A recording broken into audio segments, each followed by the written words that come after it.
I'm so thrilled that you guys are here for our third annual Women's Film Festival. And, despite the weather, we rescheduled and made it happen. And I just say a few words about who both of you are, but then you're going to talk about your own work more, so we find out more about you.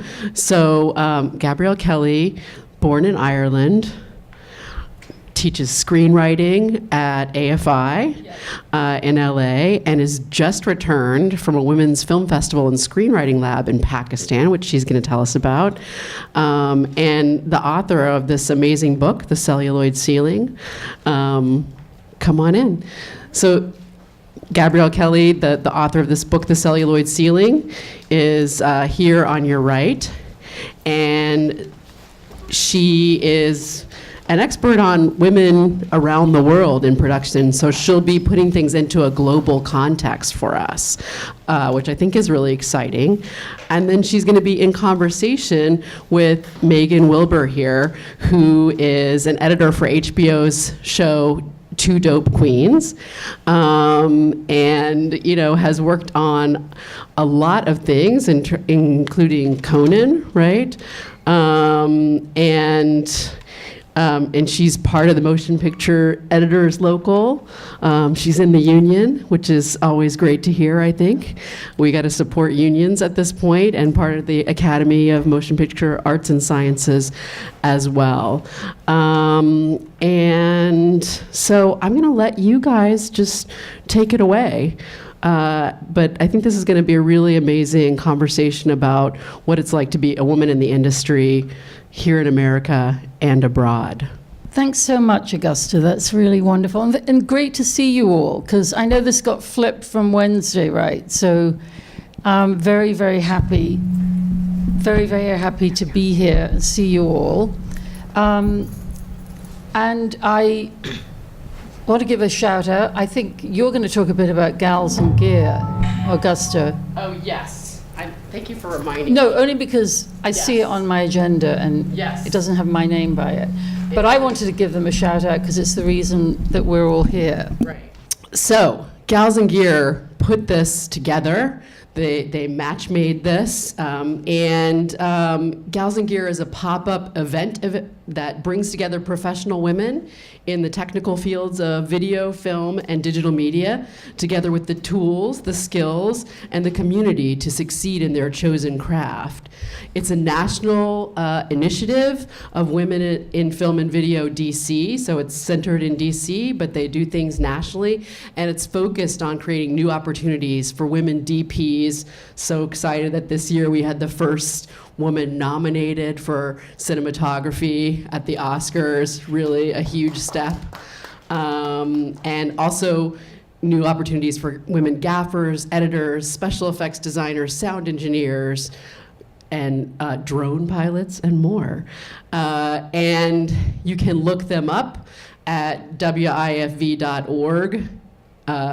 /Gals and Gear to find out more, and they're going to be at NAB, which is a huge marketplace and conference it stands for the National American Broadcasters, I think, or National Association of Broadcasters, and I think that Professor David Gewirtz from our college goes there almost every year. I went with him last year, so it's really like a huge candy and toy shop for gals who like gear and guys who like gear as well. But she's going to be having a huge panel there that I'm sure will be broadcast live too, so you should look for her work. All right, thank you for reminding me. And now I'll turn it over to Gabrielle Kelly. Thank you. I'm just going to start by, so I'm so glad to be here, and welcome to you all. It's going to be great to spend this time with you.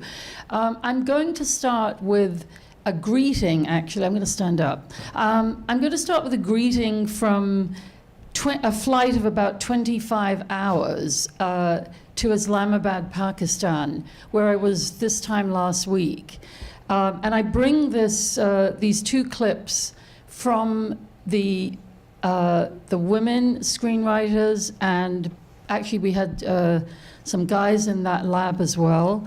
and the Women's International Film Festival in Islamabad, Pakistan. So I wanted to open with this, and this is actually from Medea Raza, Augusta, to say hello to you, and it's a message from them to all of you.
Thank you, Augusta.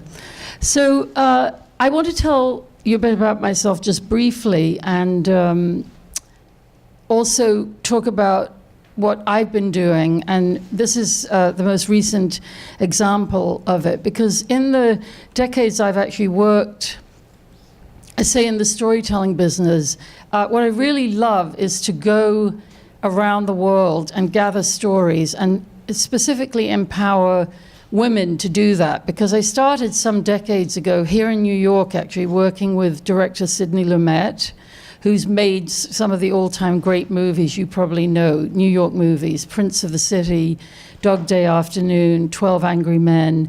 And so I started off here in all the boroughs of Manhattan, like working as a PA and working in production in New York, and then segued to Hollywood because I realized that's where I had a lot to learn, and I spent a number of years there writing and producing film, documentaries, more recently short form content, but really focusing more on feature films. And then this also overlapped with teaching, because I had my own experience of coming up in Hollywood, and as we know, you probably all know, this is now a movement that has gathered a kind of global momentum. So I very much experienced this in my own life, and because of being Irish and an immigrant to America, but sounding British because I went to school in England and they made me go to elocution lessons, I just always had an affinity with stories from around the world. And actually the logo of my company is stories for the world, from the world.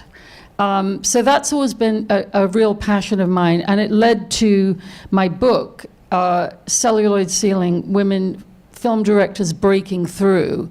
Because although I'm not a director myself, I saw how difficult it was, particularly for women actually in the States. And when I traveled around the world, I found that strangely, it was easier to get a film made, for example, in Iran, if you were a woman director, than America. Well, how could this be? Because America's so wealthy, it has Hollywood. And I began studying this in order to write the book. and also I was teaching. So I've also, because of these passions, I realized there's so many places in the world that don't have great film programs, like you're all in here. So after teaching in USC, NYU, UCLA, the major film schools here, I started traveling the world and teaching in Russia, India, China, Singapore, many, many other places. And this also evolved into something that you see in this clip here that we put together for the film festival in Pakistan, which are media labs. Like, do you guys all know what a media lab is? Like Sundance. Have you heard of that? You know, it's where you go, you apply, and then you go to develop your story, which is usually a feature film. And over the last decade, what I saw as a working screenwriter and producer was that money for doing this was really drying up. You know, the development money that Hollywood studios expend, I mean, they really do it for big, huge movies, you know, that make millions and millions of dollars.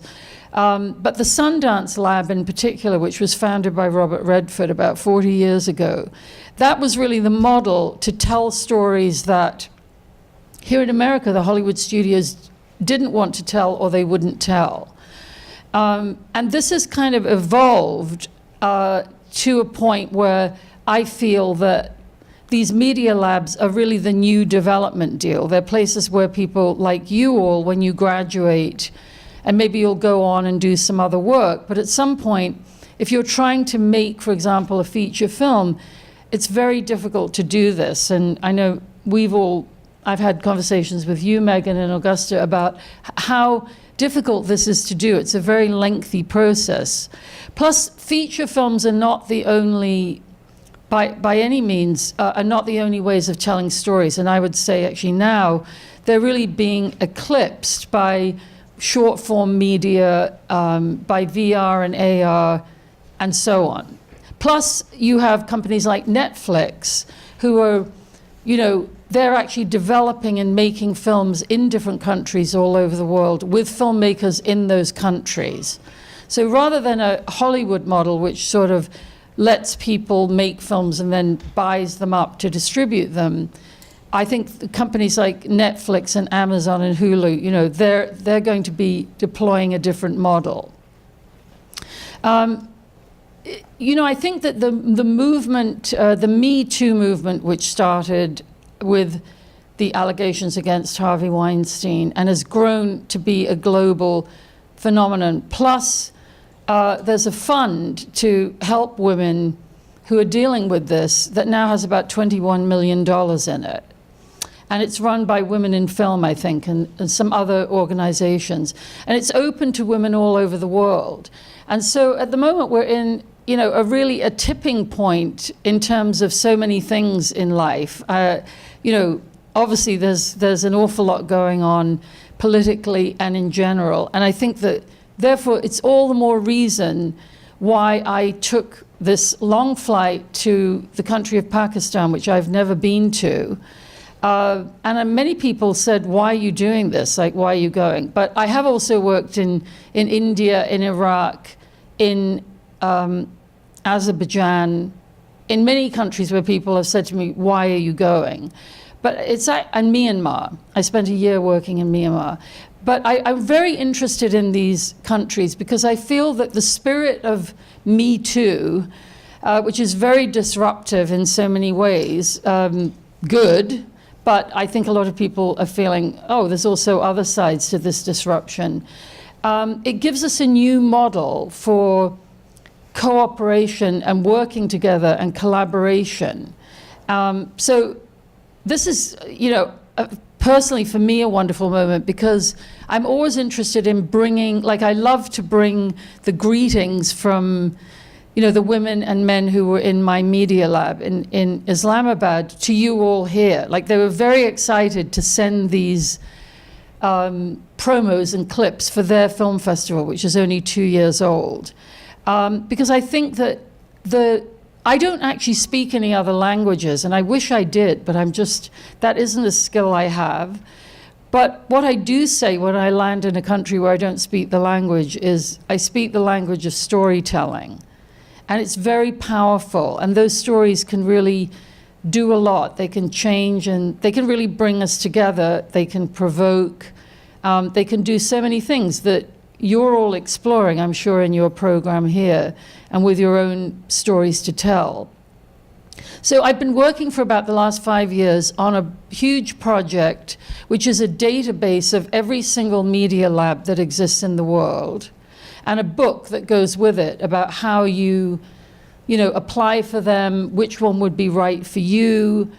And my hope is actually that this project will do something to fund the development of stories and also to bring together filmmakers from around the world. So I'm connecting, I'm making an introduction for this festival here in Brooklyn to the Women International Film Festival, and I hope that these kind of seeds and introductions will bring about stories that can be told collaboratively.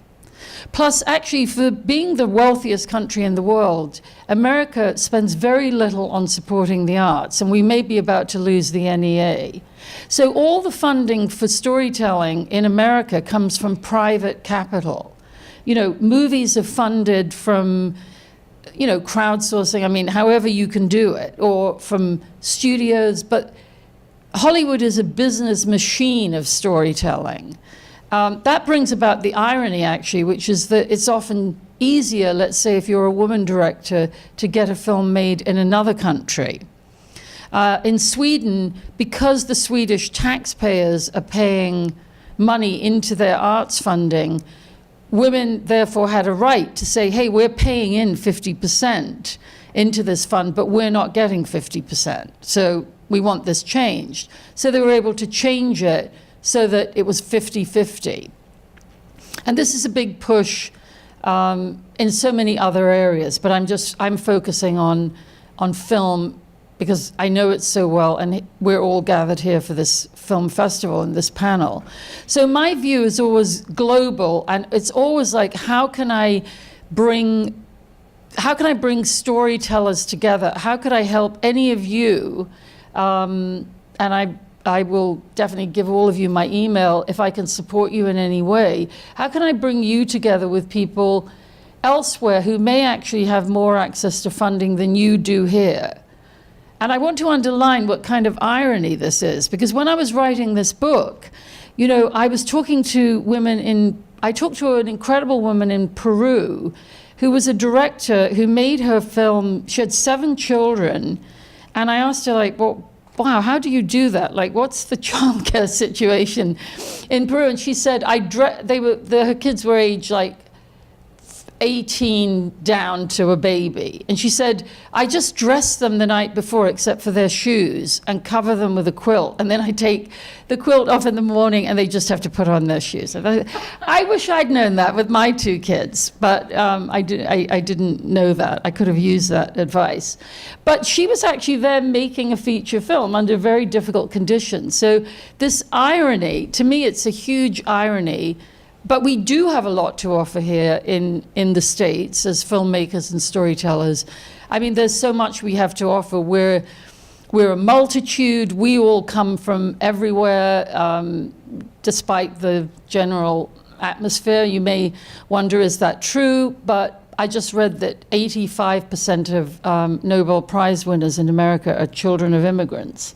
So, there's already a huge connection that we can all have with these other countries. So I designed a lab called the Parvaz Film Media Lab. And that bird at the end, when we put together that promo, Parvaz in Urdu means flight. So the idea was, this bird would take flight. And it was actually funded by the European Union.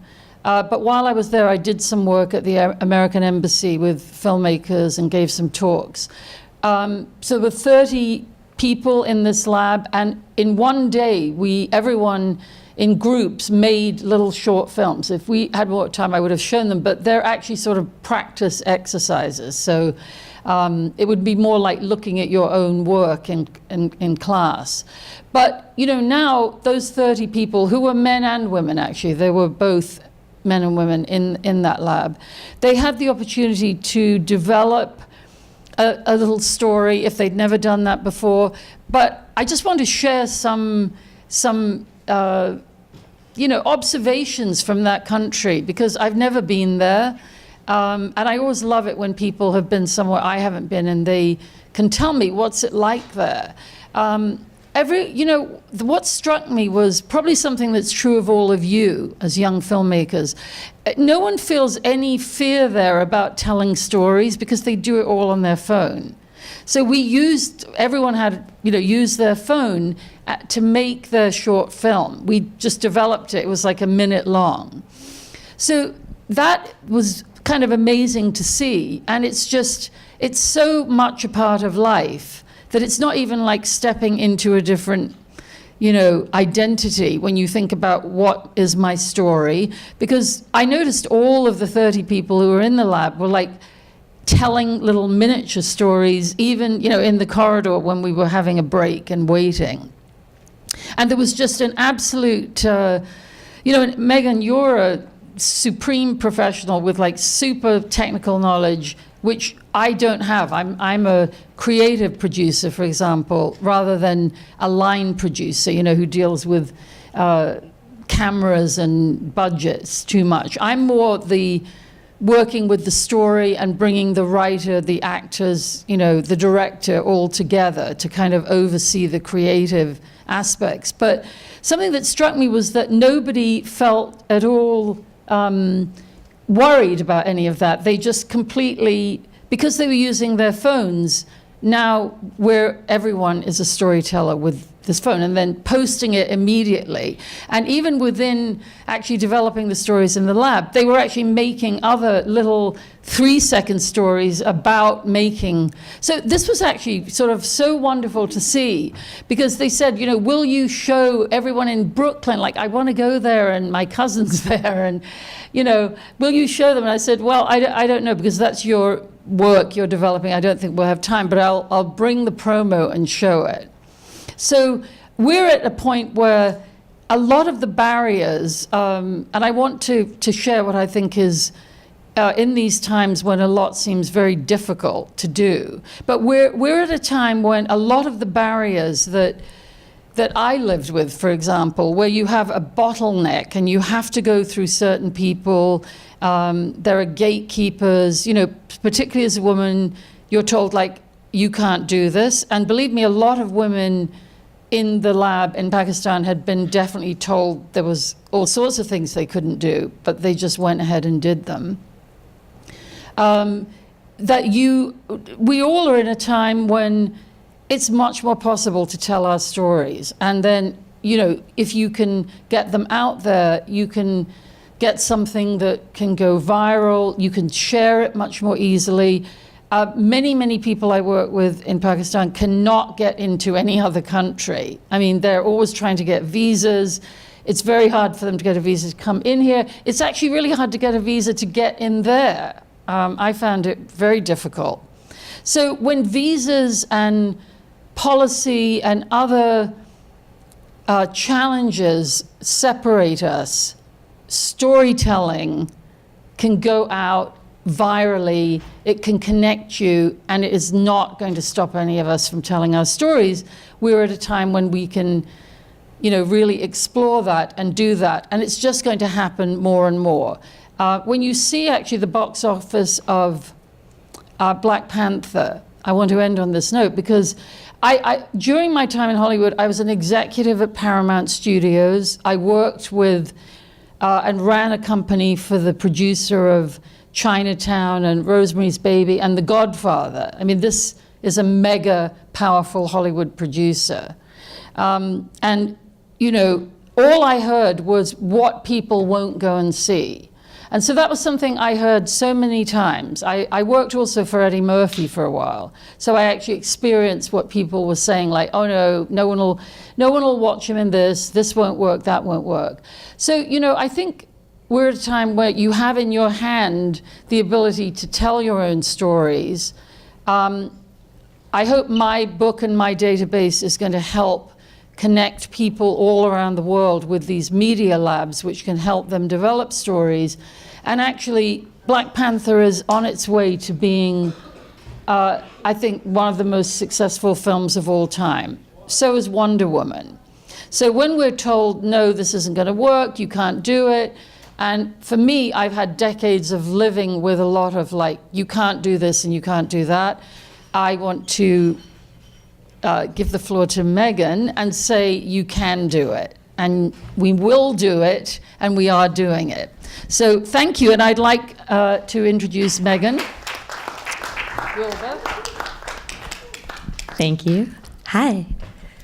I think we've all heard that at one point in our lives or another. You can't do this, you can't do that, it won't work. No one will go see that.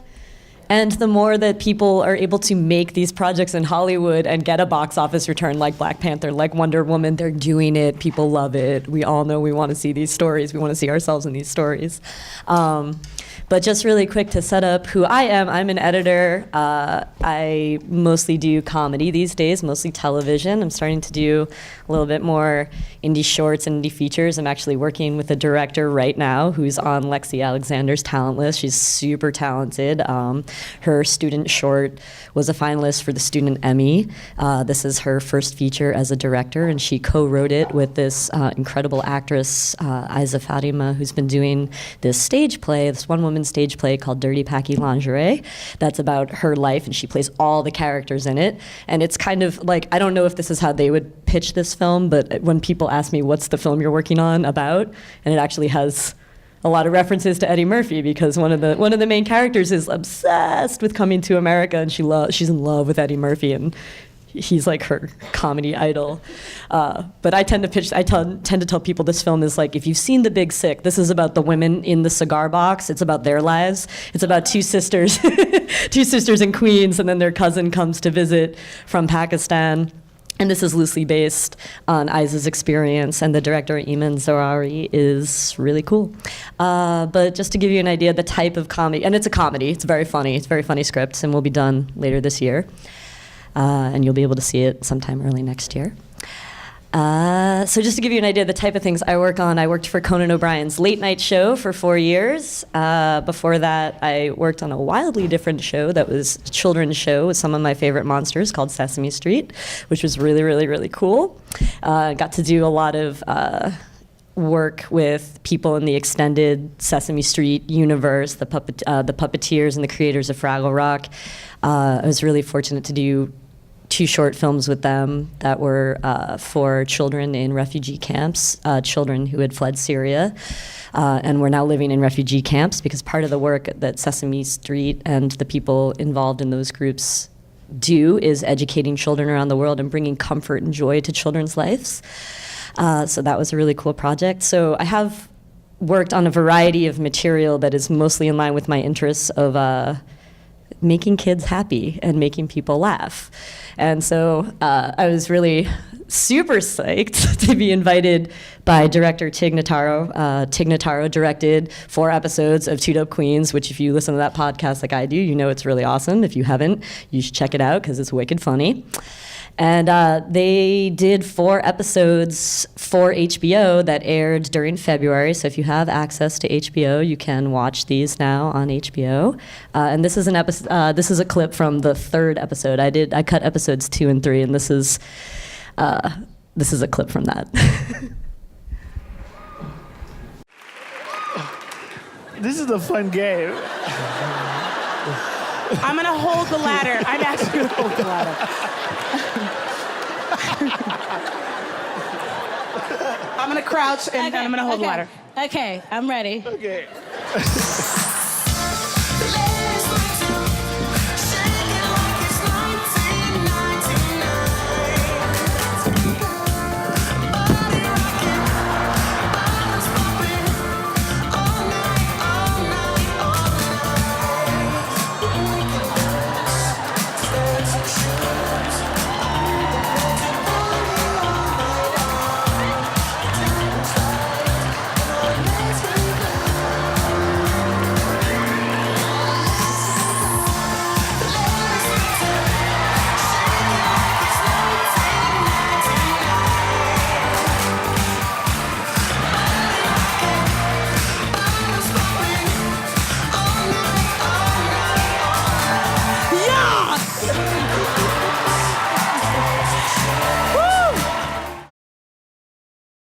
And so that is a game that they tend to play during their stage shows, where they basically have to freeform dance, and then one of them wins, but really everyone wins. So that was a really fun show to work on, because I got to work with Phoebe Robinson and Jessica Williams, who are super cool, and I'm really big fans of theirs. And that was an exciting show, because it was you don't often get to work with female talent that are writing their own stuff, that have a lot of creative control, that are producers. Or someone like Tig Notary, who's incredible, who just is an incredible talent, and she has a couple different shows that you might have seen her stand-up stuff, or One Mississippi. But so that's my day job. That's what I do. I'm a TV editor. It took me quite some time to get to be able to choose this type of project, to get to a level where I was doing this type of project. And so one of the works that I do in my life is I am in a leadership position at a nonprofit called Blue Collar Post Collective.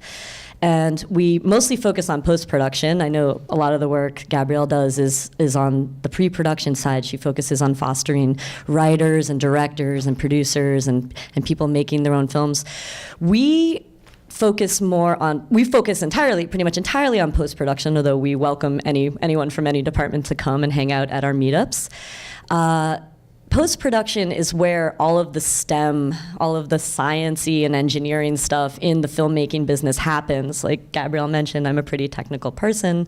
Post-production people are very technical, and there's a wide variety of roles outside of just picture editing that are actually super cool jobs, and they never tell you about them in film school. And that's okay. You tend to find these jobs right after you leave film school, and you go work in a tape room, and you say, wow, I want to be a picture editor. And you might end up being a broadcast engineer. Maybe you're doing, there's this really cool engineer. She does all the streaming technology compression for Netflix. There's all these crazy jobs that you wouldn't necessarily think of that are very engineering and mass-based. Unfortunately, here in the States, we have a unique problem in STEM, is that we don't really have a lot of inclusivity. We don't really have a lot of women and people of color in STEM, despite the fact that they are going to school for these things. And part of our work at Blue Collar Post Collective is trying to make post more inclusive and support people through the first 5 years of their career as they're entering post-production as an industry and as a career. Because we've done a lot of data analysis of existing data sets. We presented a paper last year at SMPTE, which is the Society of Motion Picture and Television Engineers. Every year they do a giant conference in Hollywood. They do events throughout the year, but they have a giant technical conference in Hollywood in the fall, and they publish their technical journal, which is kind of, it's a very academic piece of writing, and there's a lot of, an article on colorimetry and this new camera and how we wrote the code to, capture things in 8K and make them look prettier, in simple terms. And then they also, talk about time code and should we change it and things like that.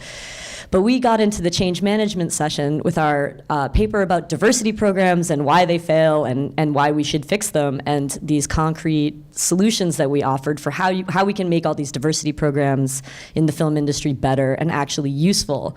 Because in our personal study that we did ourselves, conducting research of our members across the world, we have a very active chapter in LA, an active chapter in New York. Starting next month, we're going to have an active chapter in London. And by active, I mean they meet up once a month and hang out. And we have a couple of other programs, including a financial aid program, which I'll talk about in a moment. But we did a study as part of this paper when we were presenting this data analysis, because we really wanted this data analysis to end up in an academic journal, because this is the lived experience of so many people. Like a lot of us who founded this group, the founder of this group, Katie Hinson, is an online finishing artist, and she's super cool and technical. And the co-founder, Janice Vogel, she's an editor, and she's super cool and technical. But the lived experience of the people who have founded this group was that, there are some extra barriers that some of us who look a certain way face in Hollywood. And you just don't see us in a lot of these roles. You don't see a lot of women directors. You see very few women directors. You don't see a lot of women broadcast engineers. You don't see a lot of people of color. That's why Black Panther is a really big deal. You got a black director and a female cinematographer, and that's great. That's a film that they keep saying that would never work. No one will go see that. Everyone's going to see it. So our group figured out that the first 5 years of your career is kind of the make or break period. It's like when you're out of school, you're not making a lot of money. you can't really attend all these career-changing experiences like NAB, which Gabrielle talked about. NAB is a big, if you don't know about it, because you might not be into post-production nerd stuff, but NAB is a big conference that takes place in Vegas every year, and for people that work in post-production, not necessarily picture editors, but everyone else, the actual blue-collar people in post, which is where we get the name from. There's all the tape techs, the engineers, all these people doing, IT support for the computer systems that run the editing system, colorists, sound mixers, sound engineers, broadcasters that, run a facility and they purchase cameras. They're in charge of purchasing all the server systems, all the server-side system support. There's all these really fantastic STEM careers that you can have in Hollywood and in television. That's their conference. And to be able to go to that, the first year you're out of college, to make connections with people, to see the gear, to go to an event like Gals and Gear, because there's really not a lot of women at NAB traditionally, and that's changing because of events like Gals and Gear and other groups. We have a financial aid program. We call it the Professional Development accessibility program, and what that is, it's for people that are low-income post-production professionals, and that's defined by low income is if you're making less than the median average income in the city you live in. So if you live in LA, that's going to be a different number than New York, but you can apply, and we will fly you to NAB, because that's a career changing opportunity for someone, and we've been doing this for the past couple of years. We're a nonprofit. None of us draw a salary. We're all volunteers. It's all people like me that just volunteer in their free time and think, be the person that you needed when you were younger. What would have made a difference in my career? A few years ago, we had a young man who had a technical paper accepted to the SMPTE conference, and he couldn't afford to go to it. I can't quite recall where he came from, but it wasn't New York, it wasn't LA. If you grow up in the Northeast or you grow up in California, you have a lot of geographical privilege.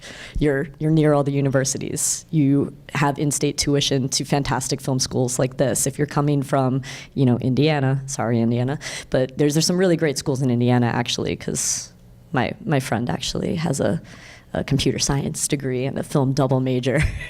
And she went to university in Indiana, and she works at Netflix, and she does studio technology, and she's been doing workflow and post-production for a while.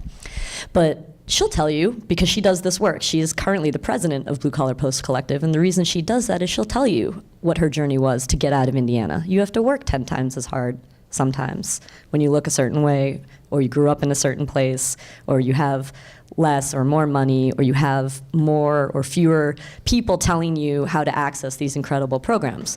So Gabrielle's pointed out there's all these incredible programs, but sometimes we don't know about them.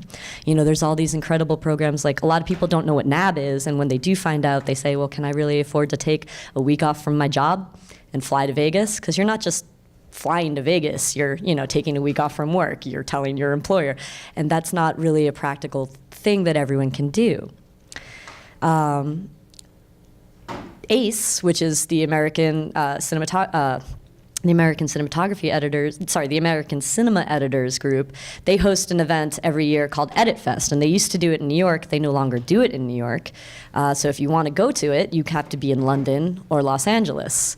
So that's an access issue. So things like that, we flew 3 people through our professional development fund. It's basically like a scholarship for stuff after you're out of college, for which there used to be no scholarship.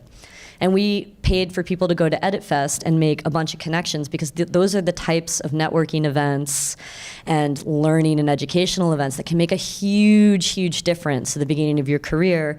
Because part of our study was that we found if you don't have access to these things, or you're unable to go to them, you might decide to do something else.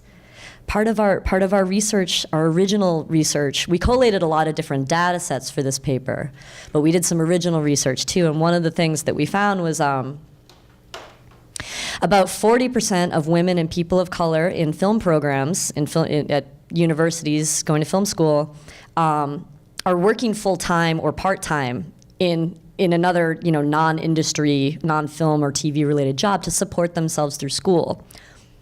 Incidentally, guess what percentage of white middle-class students in film school were doing unpaid internships, which gave them a massive career bump? 40%. So that's an interesting correlation. This is just one study that we did. But that's an interesting correlation that kind of matches up with our lived experience of thinking like, oh, okay, like I worked full-time through film school, and I can think about all the free internships that I passed up on. I was actually very, very fortunate that most of my work, I was working as an editor. I wasn't making a lot of money. I wasn't working as an editor either. I was working in a tape room, and I was getting people coffee, but I was making really good connections. And that, you know, it worked out really well for me. I have friends who took the same path, and it, you know, worked out differently. And that's what's interesting, is when we really start to dig into the data of different people's experiences and the paths they take, it's pretty clear that there are advantages to being able to make time and space in your life in the first 5 years of your career. So that's something that Blue Collar Post is very, very interested in doing. And since you're all in New York, I will just take this time to quickly plug that if you are over 21, and I'm sorry because that's a little bit of a barrier, but we do have a monthly meetup at a bar called Gatsby's down on Spring Street. If you want to come on by, please do. It's, well, first of all, you can find us on Facebook, and then we advertise the events there. Our group is free.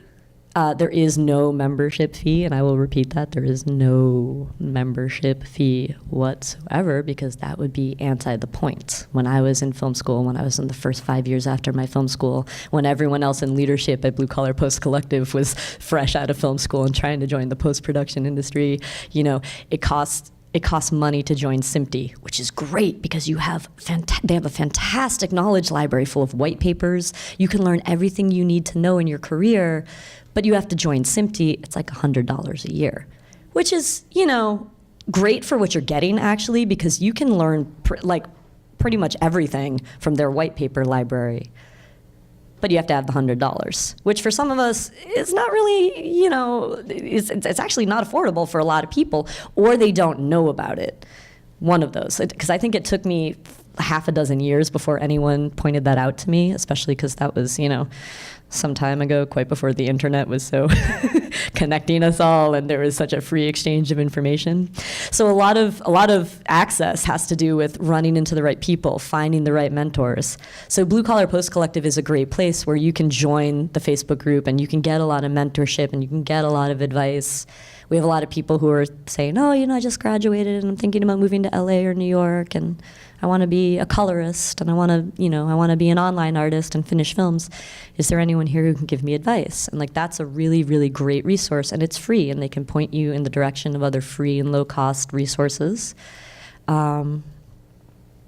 And this is just work that I've been very passionate about the past couple of years. So sorry if I'm kind of rambling, but definitely come and check out the Blue Collar Post Collective if you're interested in post-production. And even if you're not, if you're a writer, if you're a director, if you want to find some people who are, you know, on your level, and by on your level, I mean, you know, at the same kind of point in your path in your career. There's a lot of people looking to do passion projects. There's a lot of people who, you know, are looking for someone to hire. It's a great resource for finding work and just making friends, because a lot of this industry is who you know, and we all know that that's true. And when you're just starting out, the really big question is, how do I get to know people, or how do I figure out what I'm doing? Because not everyone's path is going to be the same. Everyone's going to have a wildly different path to the same end. And I was really, really privileged in my life that I had access, because I grew up south of Boston. I had access to these two editors who owned a company together, happened to move to my hometown south of Boston, and they had a young son who played hockey with my little brother, and I used to babysit for them.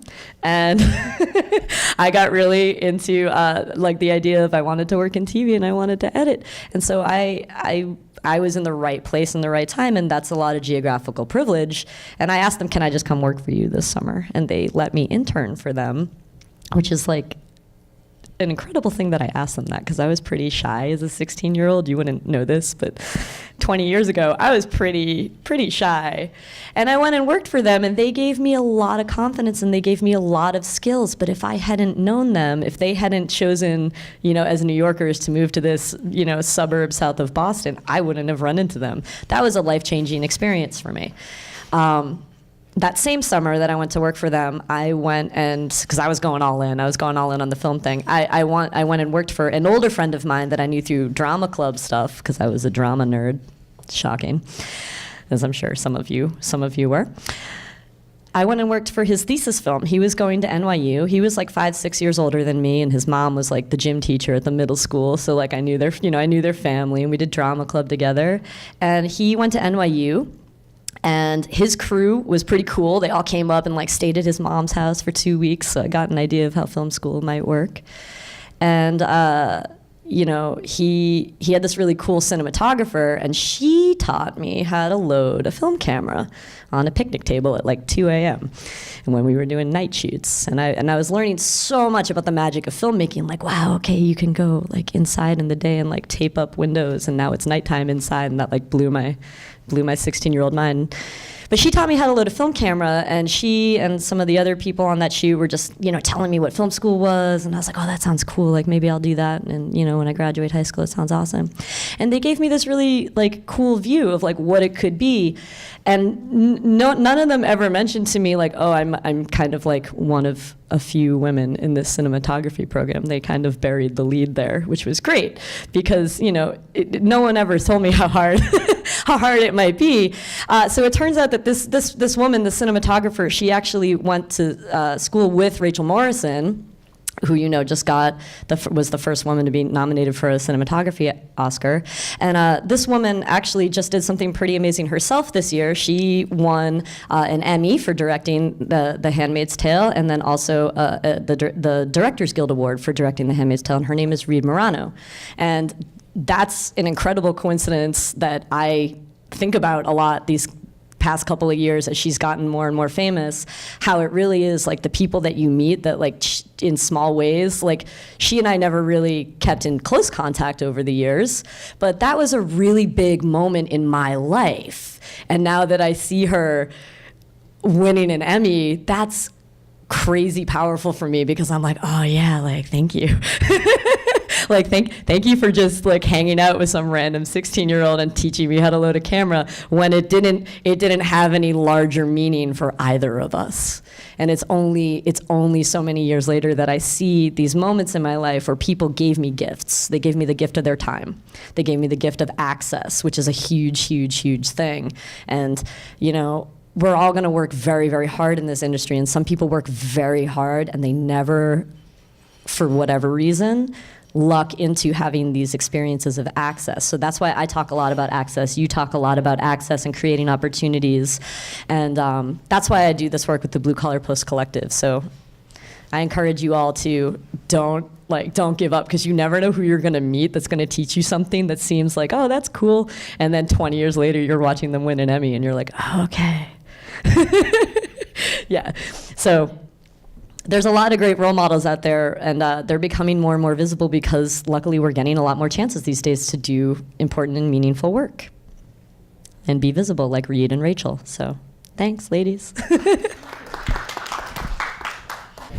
Hi, thank you. Welcome to New York.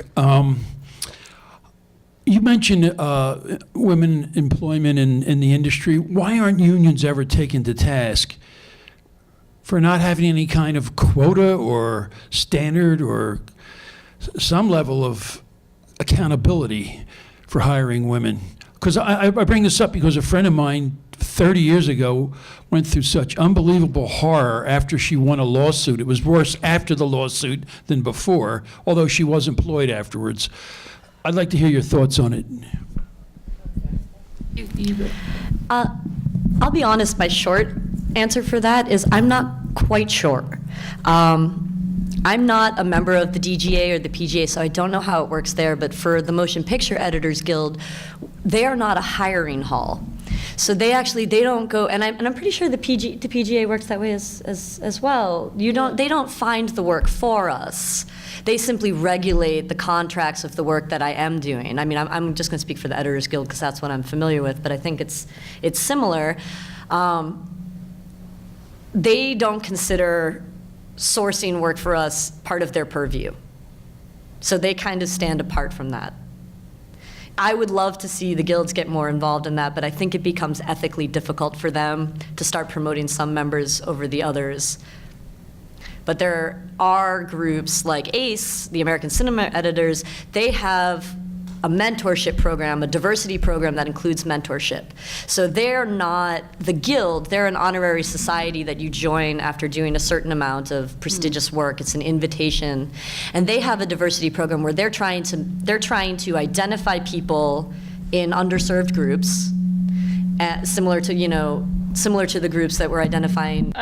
I just wanted to say that, it's so interesting what you're saying, Meaghan, because I work above the line. The way it's broken down or described is above and below the line.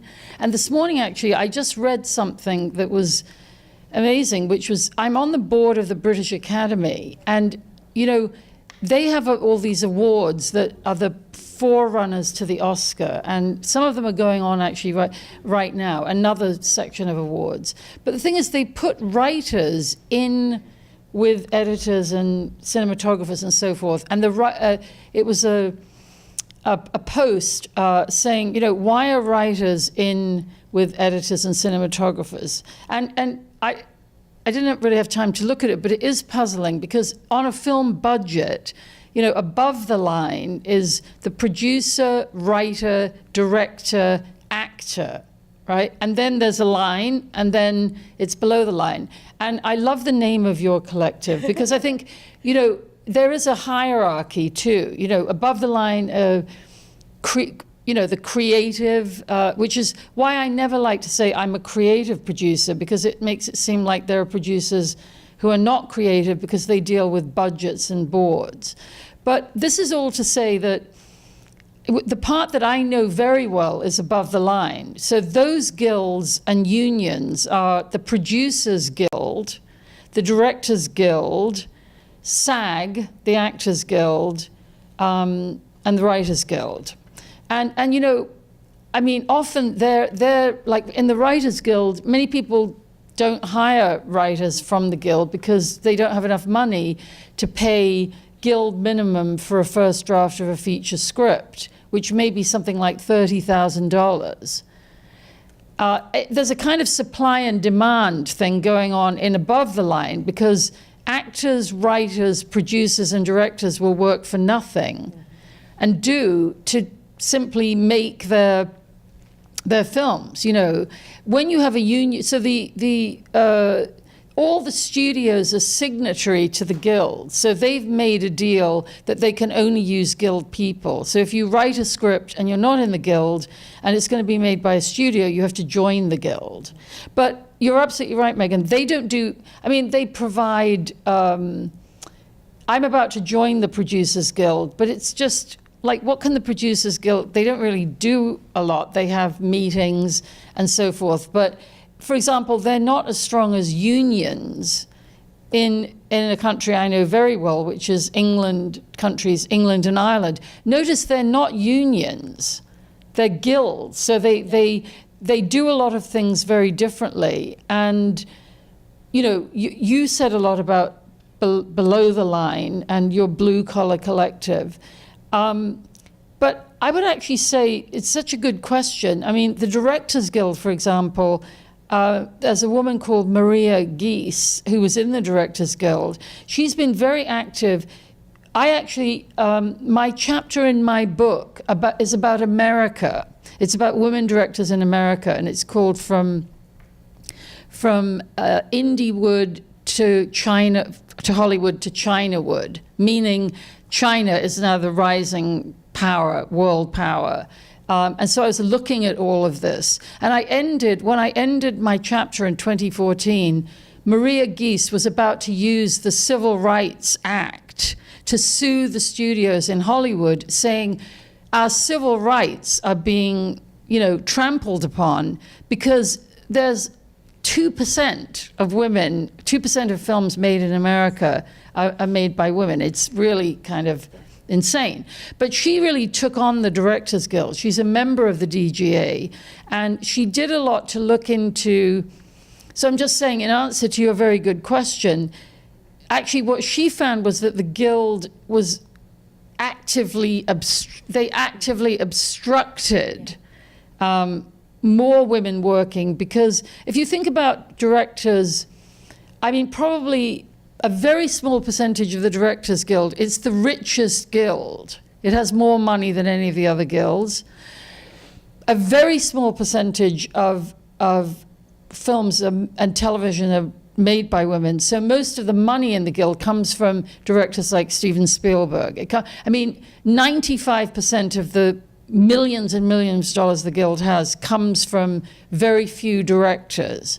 So to be a film director is like, it's one of the most difficult, it's actually harder than getting into Harvard Medical School. It's easier to go to Harvard Medical School than be a film director. And I've met people who didn't go to Harvard Medical School so they could be a film director. So it's very, very skewed. It's so competitive. As a guild, the Directors Guild doesn't do very much to diversify, actually. Because I think in the above the line, and I'll let you counter this with the cinematographers and so forth, writing, producing, and directing in America, mostly people say, if you want to do that, you do it. Just, go ahead, you do it on your own dime. Because it's so difficult to even get into the Directors Guild. To get into the Writers Guild, you have to be offered a job by a studio. So they're going to pay you the guild minimum. So I would say the guilds and unions are very protectionist, and they actually, it's true what you said, they don't do very much. That's not their mandate. So, for example, there are two guilds I've been tracking. I think they're guilds. One is stunt women, stunt people, stunt men, stunt women. I don't know if they're separate. I think it's just men and women. It's predominantly male, and males dress up as women and are stunt people for actresses. And now stunt women are saying, hey, we should at least be able to be stunt women for women, rather than having guys dress up to be women. And the big 800-pound gorilla is the Teamsters union. That is a heavy duty. Yes, the Teamsters union is transport, trucks. So it's all these big, if you see films being made, it's like all the big trucks that are driving all the equipment around. It's a very old union. And stunts and transportation are they're very powerful. And those are the two at the moment where there's kind of a pushback, from women and maybe also other groups, because it is mainly white guys and they've held it for a long time and no one wants to give up money or power. You can talk about below the line. I think you touched on it a little bit. A lot of the, especially the above the line work, is you have to get there on your own dime. Yeah. If you want to write or be a director, and let's be really honest about it, because we all live in the United States and we understand how economics work here. If you are working for free, you have to have a way of paying your rent. I love to tell people my personal story because I feel like it's just relatable, because no one likes to talk about money. No one ever likes to talk about money. Let's talk about how being an artist is hard. Everyone knows that. You're doing a certain amount of stuff on spec. You go to film school, you make your films, you hope that you're going to graduate into a paying job. Unless you are working below the line, and that's why a lot of people join post-production, because it's a STEM area where you're doing concrete things. You learn how to ingest dailies into a computer and organize them. You're going to get paid a certain amount of money for that, at least minimum wage, hopefully better than that.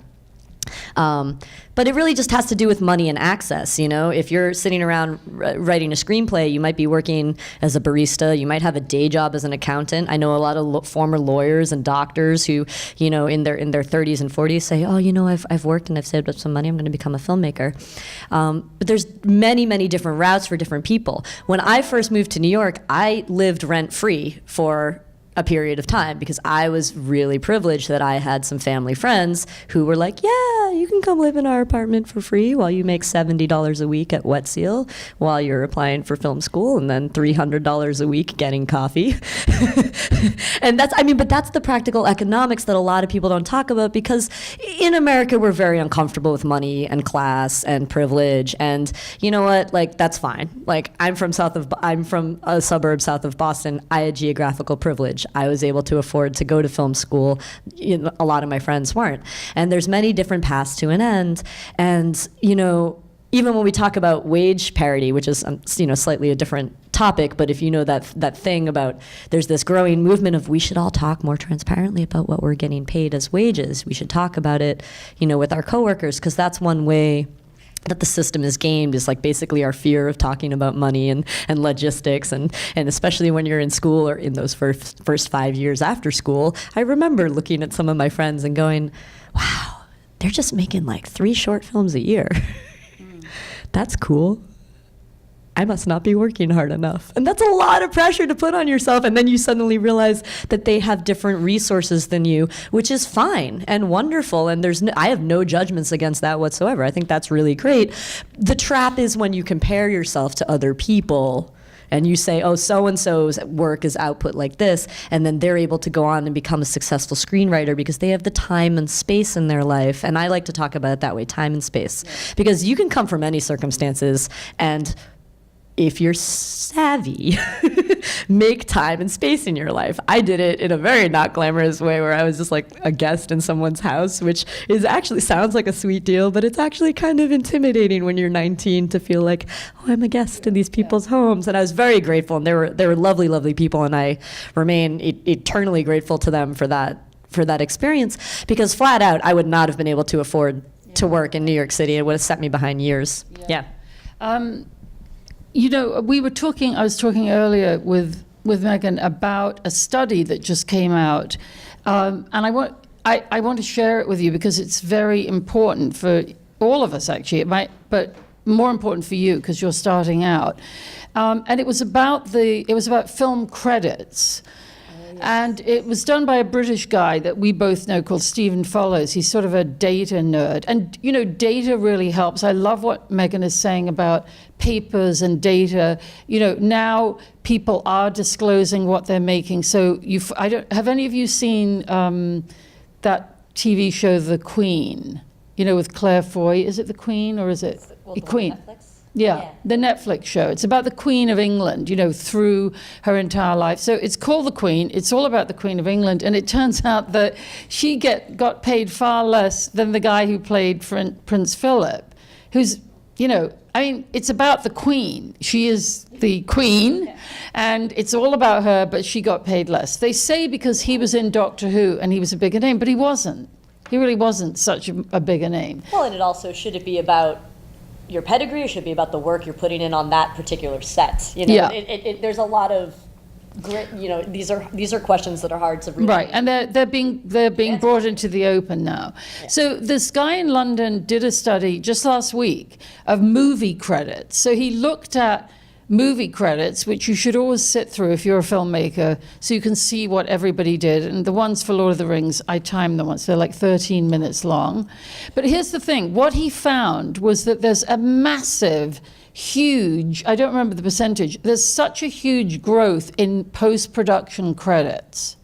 So this is really important because this means there are jobs, real jobs doing this. And because I've taught in many film schools, I personally could never afford to go to NYU, UCLA. I mean, UCLA, if you're a state resident, USC, these are very, very, very expensive schools. AFI, where is the American Film Institute, where is I now teach the conservatory. These are all very expensive. I mean, there are some grants, but not many. I didn't go to film school. I couldn't afford to go.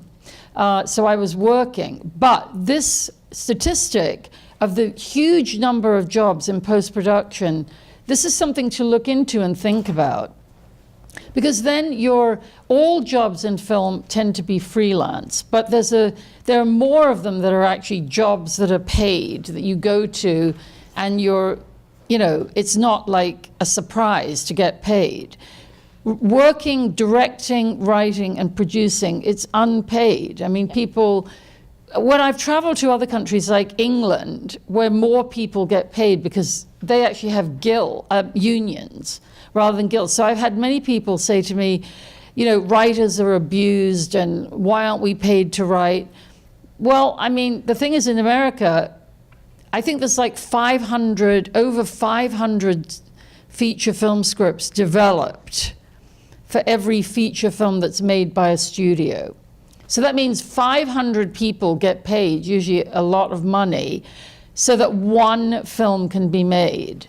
But outside that system, you're not going to be paid because anyone can sit down at their laptop and write write a feature script. It's difficult, as I said earlier, but you can do it. But you can't do your job. I mean, you can't just go like, I want to be an editor. Like, I'd like to. I think I'm going to start next week. And you can't do these post-production jobs without learning. So they're real, solid skills, and you can get paid. And I strongly urge and do everything with my students to support them in getting this kind of job, while I'm talking about storytelling and so forth. But I'm always very blunt about it, because how are you, I ask my students and filmmakers I work with, how are you going to take 3 months to write this? I mean, what are you going to do? You have to get up at 4 o'clock in the morning, do your job, put the time in. It's really tough to do. I love Gina Davis's initiative, by the way. If you can see it, you can be it, because you've touched on that a couple of times, and you have too, Augusta, the power of like seeing, a woman, stunt woman, who's actually subbing for an actress. Something very important, by the way, that influences all of this is that in the Oscars, Frances McDormand, who won for 3 Billboards Outside Ebbing, she talked about the inclusion rider, and this is really kind of imploding in the film business right now. And this is a rider, an actual legal requirement that people like her, she's a powerful actress. So if she is going to be in a film, she can say, I want the inclusion rider. That means that that film has to include, a whole bunch of people that otherwise wouldn't get, they wouldn't get to do it because of the kind of privilege that you're talking about, Meaghan, which is very good to hear about, because I think, we can talk about dreaming, but someone said to me once, well, don't dream too much because you have to be awake, because, otherwise you might just be asleep. So it's encouraging that these jobs are growing so much. I mean, post-production is getting more complicated. More is done with CGI. There is a huge booming industry that is VR and AR. And I know you had a fantastic, fantastic panel yesterday. I wish I'd been here for that. I'm very interested in that. I'm working now on a book about writing for VR, because it's a whole different thing, because it's more akin to writing for games. Because you have the 360, you don't have one ending, you can have multiple endings and so forth. But I think that this is going to be a game changer. And I believe it's more because of its application in fields like medicine and sports. I mean, sports, VR is now being used to train baseball players. Medicine, it's used extensively in medicine. And so that will ground an economic, force in virtual reality, where there are going to be a lot of jobs. So I love hearing what you said, Meaghan, because really we have to work. We've got to pay bills. We can't just dream. Yes. And I want to add too. So our nonprofit is called the Blue Collar Post Collective, because I want to point out, there's a lot of talk about liberal Hollywood elites and all the above the line roles that Gabrielle mentioned. The writers, the producers, the directors, they get all the attention and the glory, and that's what many of us, start out wanting to be. I know so many screenwriters, so many directors and people who want to be producers. They're doing their work, but their day jobs are. They're like, oh yeah, what are you doing for your day job? They're like, oh, I'm transcribing and logging footage, and those are post-production roles. And sometimes they stay in those roles. Sometimes they actually love them so much that they're like, oh yeah, I'm just going to keep doing this. But those are great day jobs to have because it's in your industry. You're making money. You're making pretty good money because it's a technically skilled job, and it's like, you don't really just show up and like fake your way through it like you can through like other jobs. Like I worked in a clothing store briefly, and it's like you can just kind of show up and move stuff around a little bit. But like in post-production, you're showing up, you're doing real work, and you're working with people who are occupying the roles that you might want to occupy, or maybe you learn a totally different role. Like maybe you're thinking, like I know a lot of screenwriters who work as assistant editors because that's a technically skilled job. In New York, I think if you're a union, and you can go, by the way, you can go to the Motion Picture Editors Guild website and look at the contracts online, so you can get a sense of what they call scale. Scale is the minimum wage that the guild sets for that work. So that's different than state minimum wage. State minimum wage here I think is $10.50. It's $10.50 in California right now. I'm sorry. I think it's similar here. But for example, if you're a union assistant editor, the minimum that you're going to make per hour, I want to say it's like $35 in New York, $35, $40, depending on your contract. And there's different contracts that they have negotiated. For example, like a major studio like Paramount is on the majors contract, and then there's the HBO contract, because there's different, tiers. And if you're working for an independent film with less than $5 million budget, you're going to make a little less. But there's a floor to that. So that you're going to be making $35 an hour, which is pretty great. And then you can go home and write your stuff on the weekend and do your short films. But you're working in the edit room. You're meeting the editor. You're going to have contact with the director, with the producer, and with the screenwriter, if that's what you want to do. So post-production is a great way to make money, work on your what you really want to do, and you might actually find out that you're awesome at editing, because directors and writers and editing, they're all the same. I mean, they're similar. It's all storytelling. It's just you find your place in pre-production or production or post-production. I found out I used to do like lighting and on-set sound recording in film school, and I found out I am not a morning person. And as much as I liked going to set and like recording sound and like playing with the sound mixer, I was like, this is cool. I realized I could do a lot of sound work in post-production and show up at work at like 10 a.m. instead of like get up at 4 and be there for a 6 a.m. call, because I'm just not that person. And that's why we work in teams.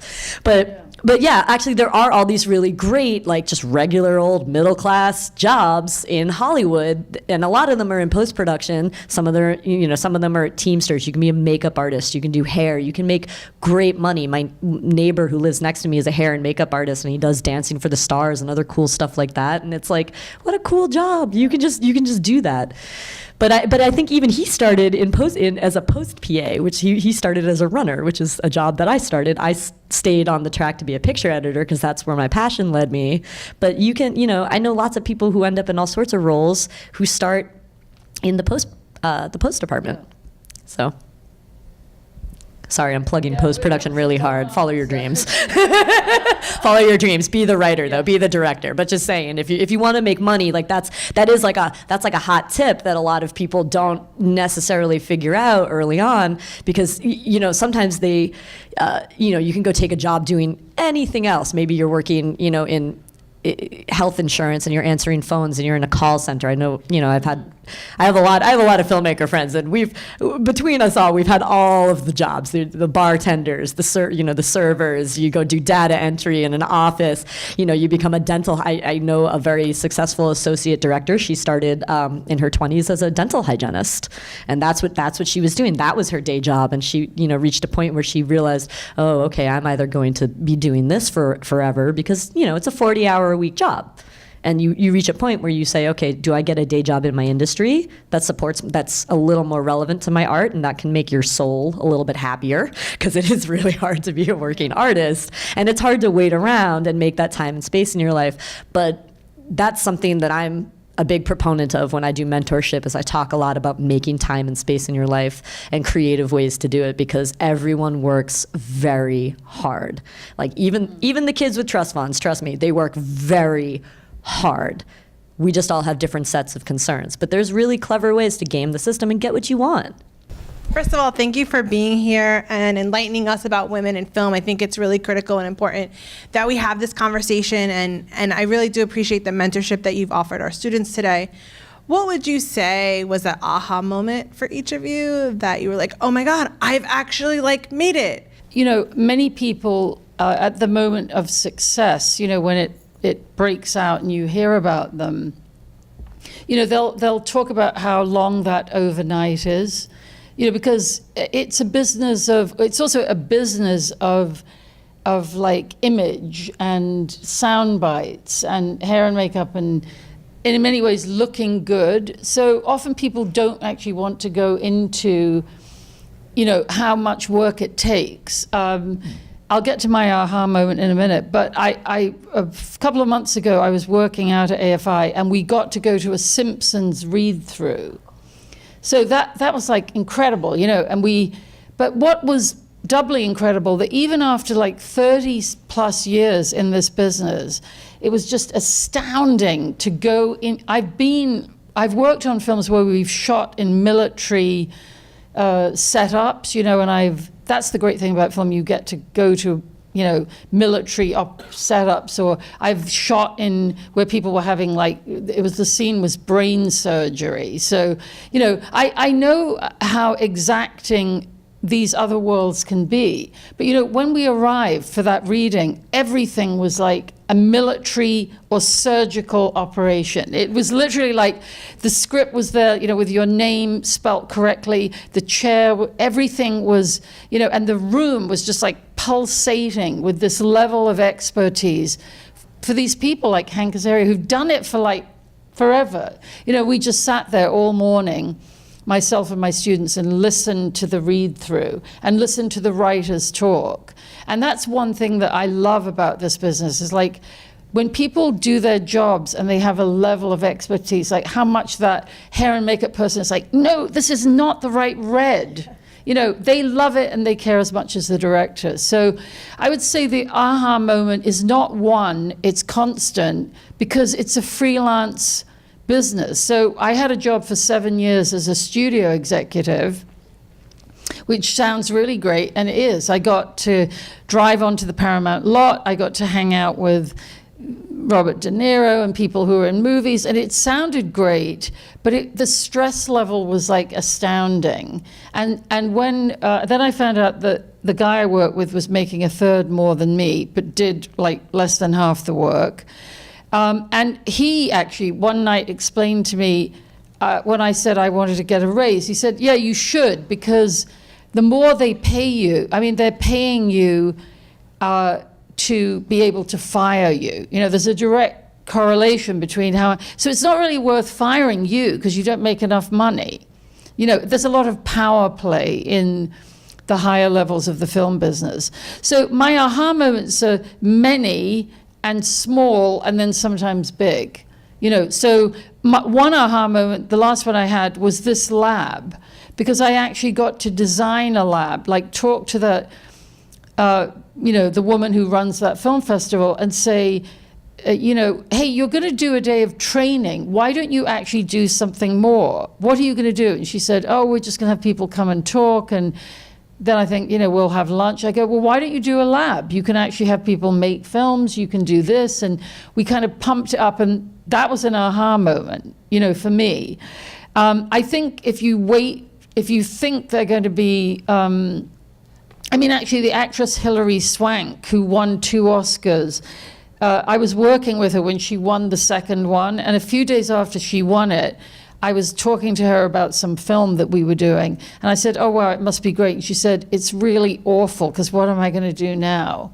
So you're always like, there's always like another mountain. You know, it's very nerve-wracking. That's what I would say. I make my aha moments. I don't wait for them to happen. I'm like, this is great being here at this wonderful festival with you all. This is my aha moment for today.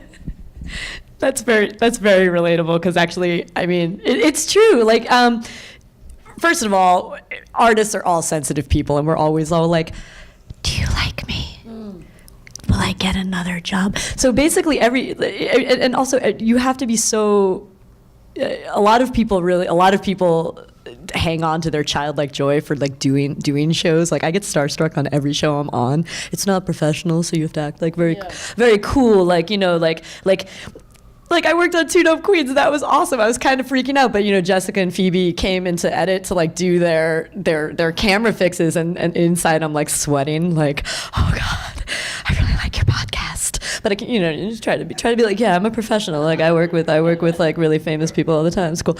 But it's like usually, and I don't mean this in like a sad way, but you're always so grateful for the next job. You're always so, or at least I am. I'm always so grateful I'm like, oh God, like I'm doing a show that I love, and this is really cool. I mean, I think I'm constantly having aha moments. My first aha moment was the first time I saw my name on television, you know, and I was not making a lot of money at that point in my life, so I won't tell you which show was the first show, but it wasn't their fault, but it was like, you know, I was pretty young because I was working for a while before I finally went to film school, and that was an aha moment, just seeing my name on the screen. I was like, oh, cool. And then I was like, okay, I should start trying to find like a way to pay the bills with this though. And I stuck with it. And like every time I would like see my name like in the credits on something, I'd be like, yes.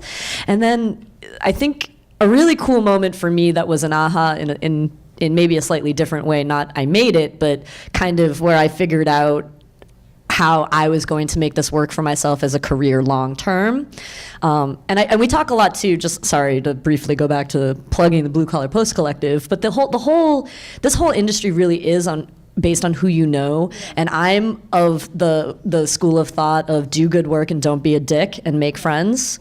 Because really, and like people say that a lot, but and it makes it sound like so easy, but it's like the people that you are graduating with right now, the people that you enjoy working with, don't always look like way up for like, oh, I need a mentor who's like super established. I mean, that's good, that's great. Get advice from everyone, and then make your own choices.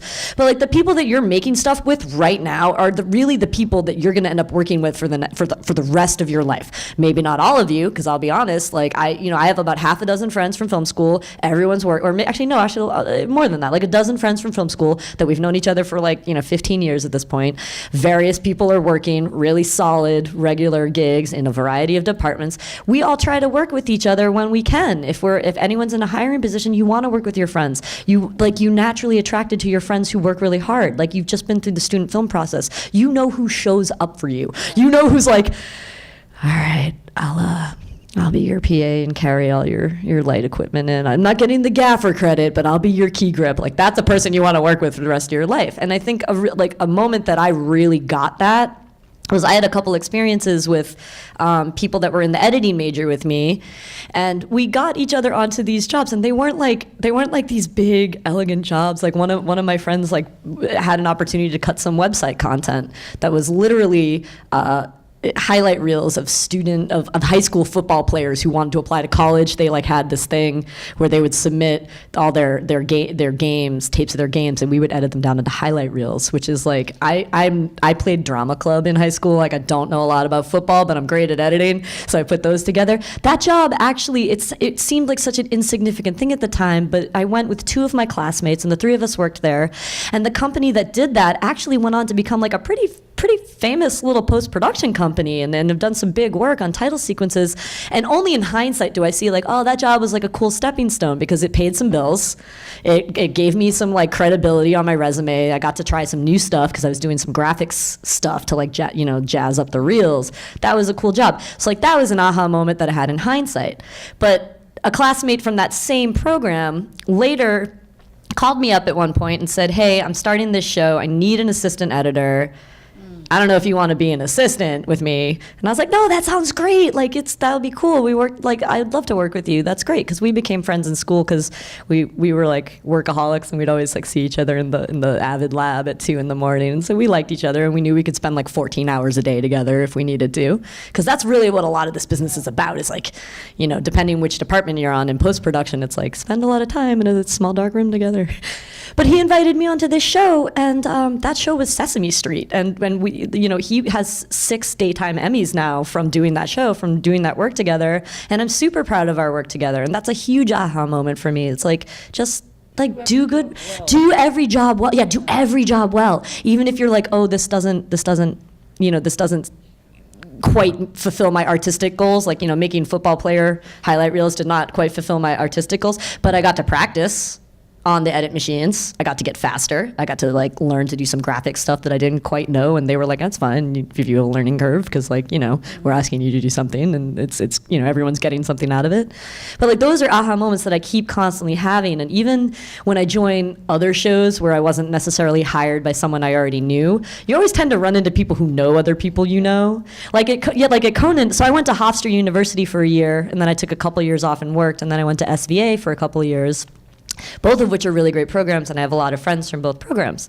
Every show I've been on, there's been someone from Hofstra and someone from SVA, just everyone, and then you play like the who did you know game. And that just like knits you closer together, and then you show up and you're doing all this great work together, and you just have an aha moment every single day. And I had an aha moment when I watched Ree Morano win her Emmy this year. I was like, oh my God, that's so great. Like she, sort of inspired me to do this with my life just because she was there, being visible, just doing her thing, like not making any extra meaning out of it. Yeah, it's important to see ourselves doing these jobs, and those are my aha moments. Every time I land a job, I'm like, wow, you're doing it. I paid rent this month, yay. But those are the victories, and you should celebrate. And you should celebrate those moments in your life, really, because I'll be honest, I'm also of the philosophy that like, every job could be my last job, and I don't mean that in a dire way. I just mean like it's show up and do good work and be grateful and like be low key. But also talk about your work and be proud of your accomplishments, like, because that's another thing too. Like post-production is full of a lot of introverts and a lot of very humble people. Yeah. And then some of them have borderline imposter syndrome, and some of them have full-blown imposter syndrome. And every time I talk to someone that I really admire, like I've had some really incredible opportunities recently to meet editors who've worked on like really big things that I'm fans of them, and I had a conversation with someone a couple weeks ago, and I saw her short film at South by Southwest, and I went up to her at the little meetup afterwards. I said, wow, I really loved your film, and you're also the editor on this feature movie that I've really wanted to see. And she was like, oh, thank you. Like, and we got to talking, and I was like, yeah, I was really shy to come up to you, because I know it doesn't seem that way, but it's always just weird to go talk to some person you don't know. And she said the same thing. She's like, oh, I'm also very shy. And we were talking about this, and I was like, yeah, but you do such cool work. And she's like, well, you do cool work. And then we just kind of had this like very fun conversation where we were like, oh, okay, if we're all just being honest, we're all just very shy artistic people. And that's a lot of this industry. So don't be scared. Don't be scared to make a new friends. Like, go up to people and talk about your work. Or better yet, like what works for me, I go up to people and I talk about their work. Yeah. And usually if I have to go to like a networking thing, I always bring a friend, and I'm always embarrassing my friend. I'm like, hey, like, you know what she edits? Like, she does this, and like he works on this type of stuff. And they're like, they immediately get uncomfortable and they go, well, she works on this. And it's nice, because after a while you sort of start realizing like okay, like we're all in the same boat. But those are my aha moments, realizing that just no matter how far you go, you're always kind of struggling with the same problem, and that's not a bad thing. Thank you. That's a good question. Great question, yeah. I want to thank you both so much for being here. It's been such a great conversation, and I want to thank Gals and Gear again so much for matchmaking and making this possible.